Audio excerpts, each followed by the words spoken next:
remember 2008, you know, uh, the stock market tanking, people losing their homes, their savings, their jobs. It really felt like the whole world was falling apart, didn't it? But for all that chaos, all that damage, very few people actually faced like any serious consequences. And that's what we're diving into today. Why is that? Yeah, it's a phenomenon that kind of makes you question, everything you thought you knew about crime and punishment. I mean, we always hear about uh, street crime, but the reality is that these financial crimes, what we call elite deviants, they can have way worse consequences for everyone. A lead deviant. It almost sounds like, I don't know, a little contradictory. Right. But it gets at the heart of what we're talking about, those harmful things done by, the wealthy, the powerful. Yeah. Things that maybe aren't always technically illegal, but still cause a lot of harm. Exactly. And one of the biggest reasons this kind of deviance is so hard to deal with is the state of our regulatory agencies. These agencies, the ones supposed to be overseeing everything, the financial markets, consumer safety, they're just stretched so thin. You mean like the SEC, the Consumer Product Safety Commission, the ones who are supposed to, keep the bad guys from doing bad stuff. Exactly those. But the problem is they're always being asked to do more with less money, less staff, and yet they have to do more and more. It creates this feeling of helplessness, like learned helplessness. So they're overworked, understaffed, but how does that lead to letting these financial crimes slip through? Okay, so imagine you're one of just a handful of inspectors, right? Okay. And you're responsible for making sure all the toys coming into America are safe. Now think back to 2007 when Mattel had to recall all those toys because of lead paint. A lot of us, especially those of us with grandkids, remember that, right? Oh, absolutely. I remember it. It was like checking every single toy my grandkids had. It was terrifying. And at that time, the Consumer Product Safety Commission had, get this, 15 inspectors for the entire country. 15. I mean, there's just no way that small a team can watch everything. No wonder some things were getting messed. But surely after something like that, Congress would step in, giving them more resources, wouldn't you think? Well, you'd think so, right. But the truth is, their response usually makes things worse. Instead of giving them more money to fix the problem, they just add more stuff for the agency to do. It's like if someone's already drowning and you hand them a heavier weight to carry. So they're like set up to fail, basically. But what does this have to do with the financial crisis, with the people who caused it? Well, think about it. When agencies are constantly struggling just to keep up with the basics, they have to decide what's most important. And what usually happens is they focus on the things that are easy to, count and report on, things like paperwork and procedures. So instead of going after those complicated financial schemes, they're just like shuffling papers. Right. And because there's this pressure to look like they're doing a good job, they might even firm the numbers a bit to make their performance seem better, which just hides the real problems even more. It's a vicious cycle. Not enough resources, so they focus on the simple stuff, which makes it look like things are fine, which leads to more cuts. It's almost like the system is designed to protect the people at the top. And that leads us to the second big reason why this kind of elite deviance is so tough to stop. The way our legal system is set up. There's this thing called the sporting theory of justice, which basically says that the legal process is like a game.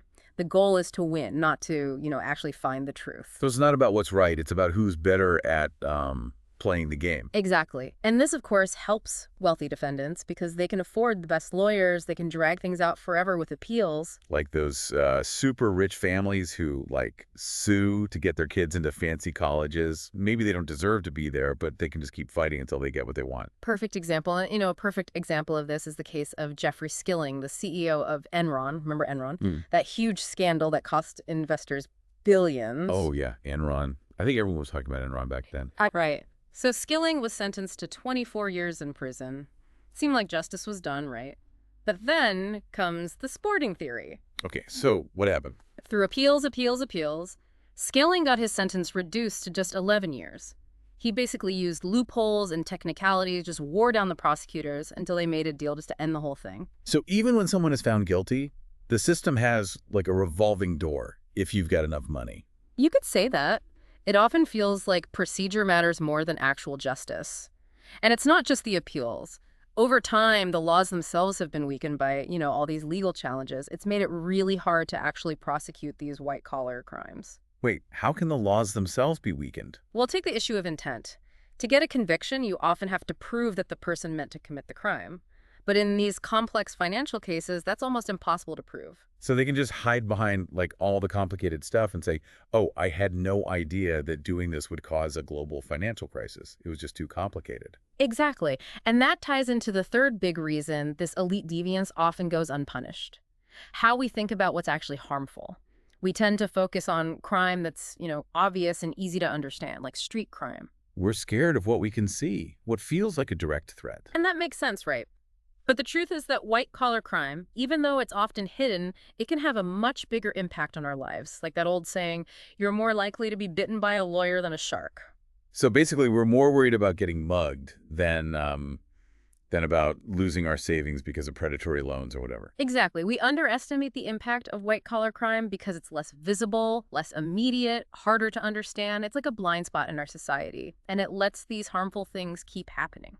So to recap, we've got agencies that are struggling, a legal system that's more about winning than justice, and a public that doesn't really understand the true cost of this elite deviance. Sounds kind of bleak. It is. It is. But it's not hopeless. There are things we can do to, address these problems. So before we took a break, we were discussing how we often don't even realize, the extent of elite deviance and how it's impacting us. It's like we're hardwired to be afraid of the wrong things. Like we'll triple check our locks at night, worried about someone breaking in, but then we just sign these like complicated financial documents without even really understanding what they mean. And that's exactly what these people engaging in these sophisticated financial schemes are counting on. It's like they use that lack of understanding to create the smokescreen. So it's almost impossible to, unravel it all and figure out who's responsible. So it becomes a case of I didn't know. Like, I didn't know that bundling all these risky mortgages together and then pretending they were top-notch investments would, cause a global financial crisis. Exactly. It was all just too complicated, right? And because most of us don't really understand all those fancy financial terms and instruments, we're more likely to just kind of accept those excuses. It's like watching a magician.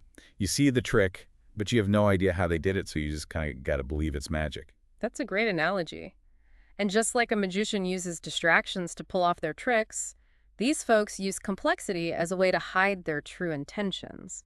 So how do we cut through all that? How do we hold them accountable? It feels like they're playing by a whole different set of rules. It's tough, no doubt. But I think one of the most important things we can do is shift our thinking. Instead of just focusing on punishment, we need to focus on prevention. Instead of waiting for these massive scandals to explode, we should be trying to create a system that's less prone to corruption in the first place. So be more proactive.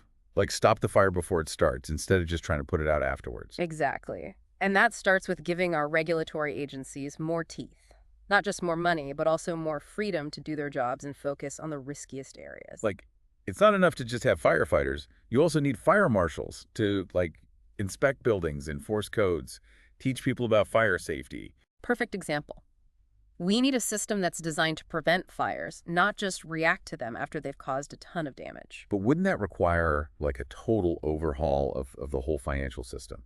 Isn't complexity, built into the system? Well, yes, finance is incredibly complex, but that doesn't mean we just have to accept all the secrecy and lack of accountability. There are things we can do to make it more transparent, less easy to manipulate. Okay, so what can we do? Besides just saying we need more transparency, what does that actually look like? One thing we can do is simplify the regulations and make them easier for everyone to understand. Right now, a lot of the rules are so complicated that even the experts can barely make sense of them. And all that complexity just creates loopholes for people to exploit. So make the rules clearer, less open to interpretation. Got it. What else? We also need to give regulators the power to focus on systemic risks. Instead of just looking at individual institutions or transactions, they need to be able to spot larger trends and patterns that could, destabilize the whole system. So a doctor who doesn't just treat your symptoms, but tries to figure out the underlying cause of your illness. Precisely. We need regulators who can diagnose the weaknesses that make the system vulnerable. But even with stricter rules and better regulators, wouldn't there still be people trying to game the system? Of course. There will always be people who try to cheat. And that's why we also need to change how we enforce the rules. Instead of just trying to prove someone's intent, which can be really hard in these complex financial cases, we should focus on the consequences of their actions. So even if they didn't mean to cause harm, if their actions led to harm, they should be held accountable. Exactly. It means moving away from, those slap on the wrist punishments that are so common in white collar cases and towards a system that imposes real consequences. And those consequences might be financial rather than criminal. So, like big fines, limiting what they can do, maybe even taking away their license to operate, basically making it way more expensive to do the wrong thing. Exactly. And this is where public perception comes in. We need to stop thinking of white collar crime as like a harmless prank. These are not victimless crimes. They have real victims, real consequences. It's not just numbers on a balance sheet. It's people's lives, their livelihoods, their futures. Right. And we need to start holding people accountable for the harm they inflict. But to do that, we need to change how we think about harm. So it's not just about locking people up. It's about changing the entire system, making it more transparent, more resilient, less tolerant of people who put profit ahead of people. Exactly. And that brings us to the last and probably the hardest piece of the puzzle, changing our own perceptions. As long as we keep thinking of white-collar crime as no big deal and overestimate the threat of street crime, the people in power can keep getting away with it. We're focused on the illusion instead of looking behind the curtain to see how the trick is done. And that brings us to a critical question. How do we change that narrative? How do we get people to see white-collar crime for what it really is? A threat to our economy, to our communities, to our democracy. So we're back. We've been talking about this whole world of elite deviance, how it hides in the shadows, how the system seems to protect the people at the top. But the big question is, what can we actually do about it? What can we, like regular people, do to change this? I know, right? It feels kind of overwhelming. Like, how do you fight something so big, so entrenched? But the thing is, we're not powerless. We have a voice. We just got to use it. Okay, so how do we use it? Where do we even start? Well, I think one of the most powerful things we can do is just demand transparency, shine a light on these practices. The harder it is for them to hide, the harder it is for them to keep doing what they're doing. Right, sunlight's the best disinfectant or whatever. But how do we get that transparency when, all this financial stuff is so complicated? Well, there are a few things we can do. We can, support investigative journalism, the kind that really digs deep and exposes the truth. We can push for more open data so everyone can see what's going on with these financial transactions. And we can hold our elected officials accountable, make sure they're passing laws that promote transparency. So it's we need to get informed and then use that information to put pressure on the people in charge. Exactly. And don't underestimate the power of, working together, joining advocacy groups, signing petitions, even protesting. All of those things can make a difference. It's about sending a message. We're not going to just sit back and let them get away with it. But, how do we change how people think about white-collar crime? It often feels like everyone just accepts it as, part of the system. Well, we got to stop seeing it as a victimless crime, It's not just about numbers. It's about people, real people whose lives are affected by this stuff. So we need to, humanize it. Show that there are actual victims, connect the dots between these schemes and what they do to real people. Exactly. Make it clear that this isn't just some abstract thing. It has real consequences, not just for individuals, but for our whole society. But to do that, we need to change how we think about things. Right. We can't just keep focusing on punishment. We need to think about justice in a broader way. Yeah, it's not just about locking people up. It's about prevention, about building a system that's less likely to be corrupt in the first place, a system that's fairer. So investing in things like financial literacy, supporting businesses that do the right thing, making sure regulations are strong. Basically, create a culture where doing the right thing is the norm. Exactly. Change the incentive so honesty and integrity are actually rewarded. And part of that is addressing, the underlying inequalities that contribute to all kinds of crime, not just white-collar crime. Right. So everyone has a fair shot. Everyone has opportunities. Because when people feel like the system is rigged against them, they're more likely to, do desperate things, whether it's stealing or manipulating the stock market. Right. True justice isn't just about punishing people after the fact. It's about creating a society where everyone can thrive, where the rules are fair, and where those who break the rules are held accountable no matter who they are. So where do we go from here? We've talked about all these problems, but it feels like the solutions are so hard to grasp. Yeah, it's a long road for sure. But every step we take towards a more just system is a step in the right direction. We got to stay informed, stay involved, keep pushing for better. It's about recognizing our own power. Right? Yeah. As citizens, as consumers, as voters, we have a voice, and we can't be afraid to use it. Remember, things can change. The arc of history bends towards justice, but it needs our help to get there. Well, that's all the time we have for today. Thanks for joining us for this deep dive into elite deviance. We hope you learned something, that it got you thinking, and, we hope it maybe even inspired you to get involved and make a difference. Until next time, keep asking questions, keep learning, and keep fighting for a better world.